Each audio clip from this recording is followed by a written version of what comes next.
Ito po, nag-react po mga kabida, ito hong si dating Commission on Audit at COMELEC Commissioner, Attorney Rowena Guanzon po, dito ho sa famous line po, ni Blue Ribbon Committee Chairman, Senator Ping Lacson po, mga kabida, na we will go where the evidence leads us, Kung sa Tagalog pa yan, mga kabida, ang ibig sabihin po dyan is susundan namin kung saan kami dadalhin ng ebidensya, Yun yung famous line po ni Senator Ping dito ho sa kanyang ginawang investigasyon po, mga kabida, sa issue po ng corruption sa flood control projects.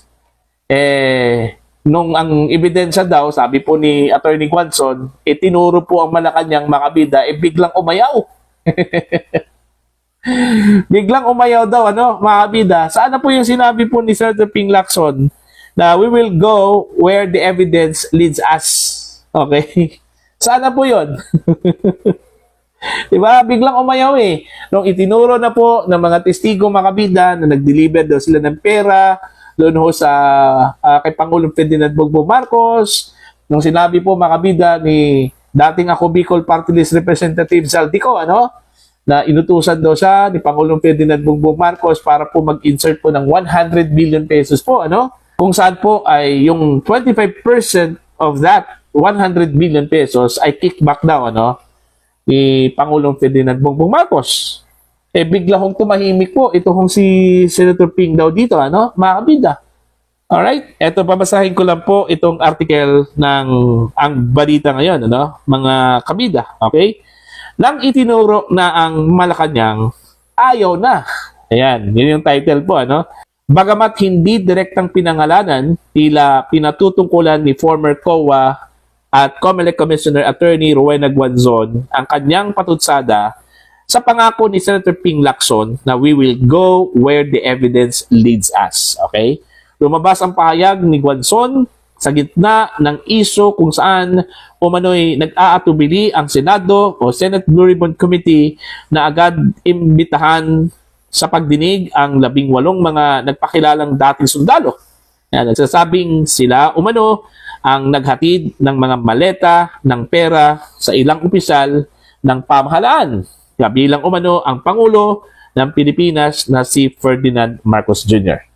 Sa gitna ng diskusyon sa mainit na debate ni na Senator Rodante Marcoleta at Ping Lacson, binalikan ni Guanzon ang isang kilalang linya mula kay Lacson na siyang chairman ng Senate Blue Ribbon Committee na dati nang nagsabi ang kanilang investigasyon ay susunod lamang sa mga ebidensya. Ito yung sinabi po niya sa Tagalog po, susundan namin kung saan kami dadalhin ng ebidensya. Kapag sa Malacanang na ang tumuturo, ang ebidensya, ayaw na. Ang pahayag ni Guanzon ay lumabas matapos questioning ng ilang mababatas kabilang si Senator Dante Marcoleta kung bakit hindi agad ipinatawag sa pagdinig ng Blue Ribbon Committee ang mga testigong naglatag ng umano'y cash delivery scheme na kinasasangkutan ng malalaking halaga ng pera. Nauna nang ipinaliwanag ni Lacson na ang layunin ng komite ay hanapin ang factual truth at tiyakin ang mga pagdinig ay nakabatay sa matitibay na ebidensya, hindi lamang sa mga aligasyong maaaring walang sapat na basihan. Sa ngayon, hinihintay ng publiko kung magkakaroon ng mga susunod na pagdinig o testigong haharap sa Senado upang linawin ang mga paratang na patuloy na nagpapainit sa isa't isa pinakamalaking kontrobersiyang politikal sa bansa. Ayon.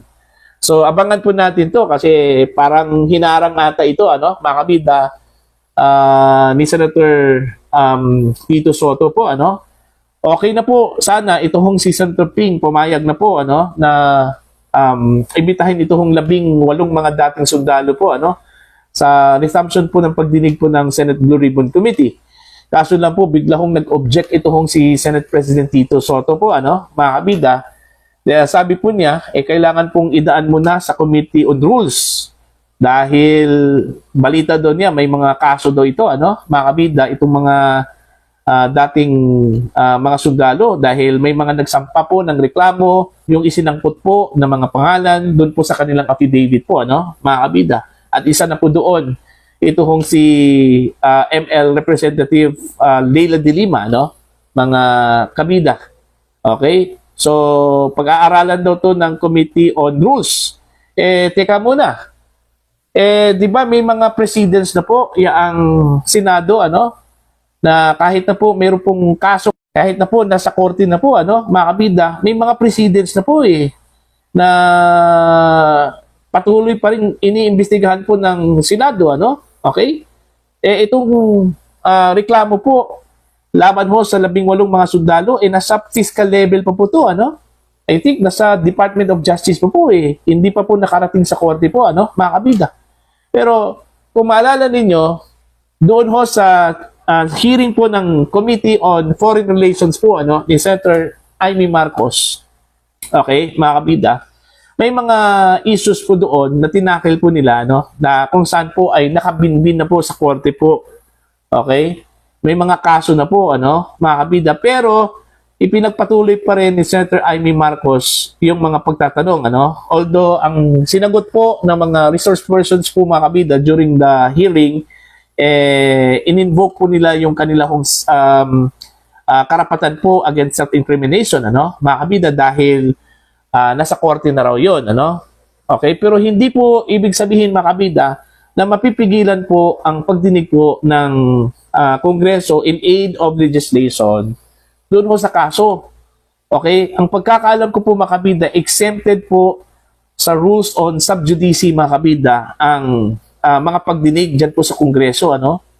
Okay, pwede hong itakil pa rin sa investigasyon po ng Kongreso in aid of legislation, ano, mga kabida, yung mga nakasampa na po na kaso dyan po sa korte, ano, mga kabida. Kaya nga nagtataka nga ako bakit po in-invoke po ni Senate President Tito Soto, ano, na tila nag-aalangan po siya dito ho sa pag-iimbita po, mga kabida, sa 18 mga dating sundalo dahil may mga complaints na raw ito, ano, dyan po sa Department of Justice. Complaints pa lang yan kahit nga dyan po sa mga ordinaryo po na reklamo sa mga prosecution's office, pwede pa nga yan itatakil, ano, mga kabida, dahil hindi pa nakarating sa korte. How much more dito ho sa isinampang reklamo po ng mga complainants, ano, na idinawit po doon ho sa affidavit po ng 18 mga dating sundalo po, mga kabida, no. So po pwede pa.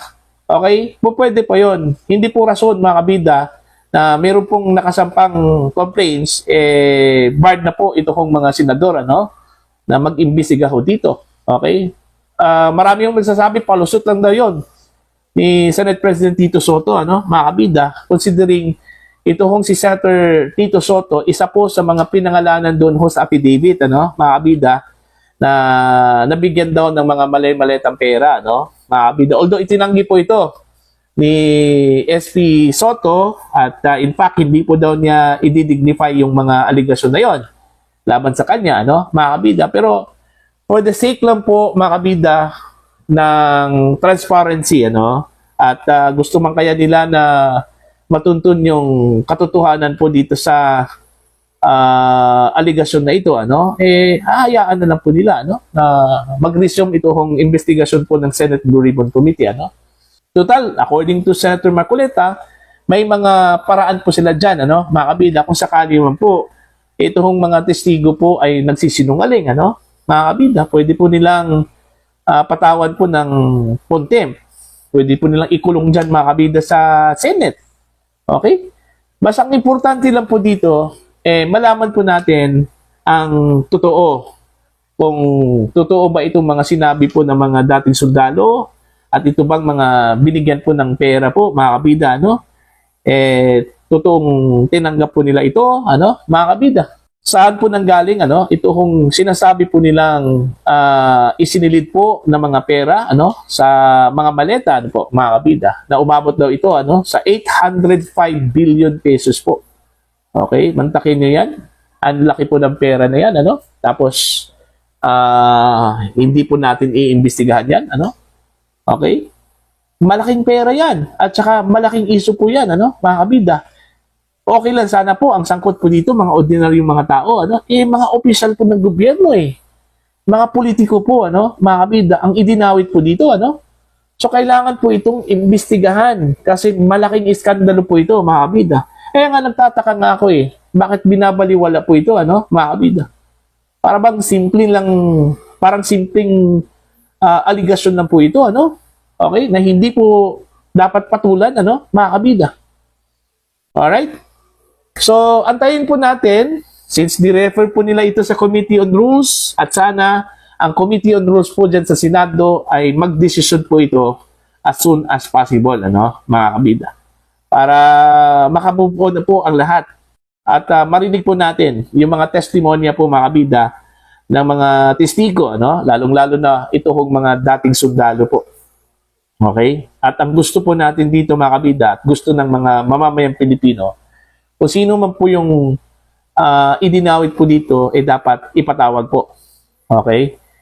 Kaya nga, na-question si Senator Ping po sa kanya hong rason kung bakit ayaw niyang ipatawag si Martin Romualdez, ano? Dahil daw sa interparliamentary courtesy, ano? Sabi po ni Senator Marcoleta, kung siya pa raw yung chairman ng Blue Ribbon Committee, ay hindi daw niya re-respetuhin, ano? Ito hong parliamentary courtesy, ano? Kasi yung parliamentary courtesy po, makabida, ay parang tradisyon na lang po yun Hindi po talaga nakasad sa batas yun, ano? Okay, walang sinabi po ang batas, makabida, na bawal ho mag-imbestiga, bawal yung ipatawag po ang isang miyembro ng Kongreso, ano? Sa isang pagdinig po ng Kongreso. Okay? Walang nakasaad sa batas dyan. Interparliamentary courtesy, parang ano lang po yan kumbaga, respetuhan lang po yan, ano? Since kapareho po sila makabida ng mga mababatas. Okay? So, yun lang po. Para po sa inyo, ano po ang inyong opinion at pananaw po, ano? Dito ho sa patutsada po, makabida, no? Ni Attorney Rowena Guanzon, ano? Nang sinabi po ni Senator Ping Lacson na susundan po nila kung saan po pupunta yung ebidensya po, ano, makabida. Tila nagbago po. Bigla kumambyo. Nung ang ebidensya po, makabida, ay itinuro po ang Malacanang, itinuro po si Romualdez, itinuro po si Pangulong Marcos, ano? Biglang umayaw daw ito. Okay? Biglang natakot. Alright? Para po sa inyong opinion.